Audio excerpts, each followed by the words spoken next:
तो करवा चौथ की रात्रि में अखंड सौभाग्यवती का आशीर्वाद प्राप्त करने के लिए आपको ये कुछ उपाय इस दिन जरूर कर लेने चाहिए। क्या क्या करना है? देखो, करवा चौथ में जब आप कथा सुनते हो तो उस कथा के दौरान आपको 1 रुपए का सिक्का वहां पर जरूर रखना चाहिए। और जब कथा पूर्ण हो जाती है तब आपने क्या करना है, उस 1 रुपए के सिक्के से जो सिंदूर की डिब्बी होती है उसके अंदर डालिए और अपनी मांग को भरिएगा।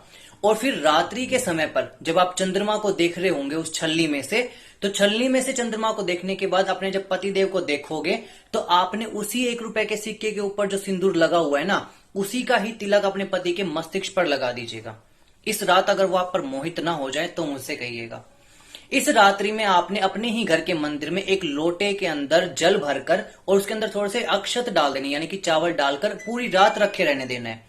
अगले दिन आपने क्या करना है, सुबह इसी पानी से नहा लेना है। ऐसा करने से आपको अखंड सौभाग्यवती का आशीर्वाद मिलता है।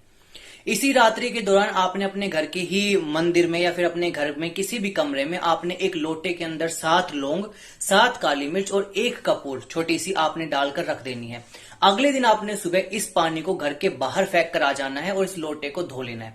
ऐसा करने से आप दोनों के बीच में जितनी भी तकरारें हैं या फिर जो कुछ भी दूरियां हैं या जो कुछ भी चीजें खराब हो रही हैं वो चीजें सही होने लग जाएंगी। इस दिन पर जब आप जब करवा होता है जो सफेद रंग का, आपने क्या करना है, उसके ऊपर अपना पल्लू जो भी आपने पहना हुआ होगा साड़ी वगैरह, उसका पल्लू आपने लेना है इस तरीके से और ऐसे ऐसे करना है आपने। फिर इसको आपने अपने मस्तिष्क पर और अपनी आंखों पर लगा लेना है। ऐसा करने से भी आपको वरदान प्राप्त होता है। बहुत सारी चीजें हैं इस रात्रि में करने के लिए, लेकिन एक चीज का ध्यान रखिएगा कि जब आपके पति देव आपको जब जल पिला रहे होंगे, यानी कि जब आपका व्रत आप संपन्न कर रहे होंगे, खोल रहे होंगे, तो जो आपका जल जो आप पियोगे ना, तो आपका जो बचा हुआ जल है वो अपनी संतान को जरूर पिलाइएगा, उनके उज्जवल भविष्य के लिए और उनकी अकाल मृत्यु से उनको बचाने के लिए।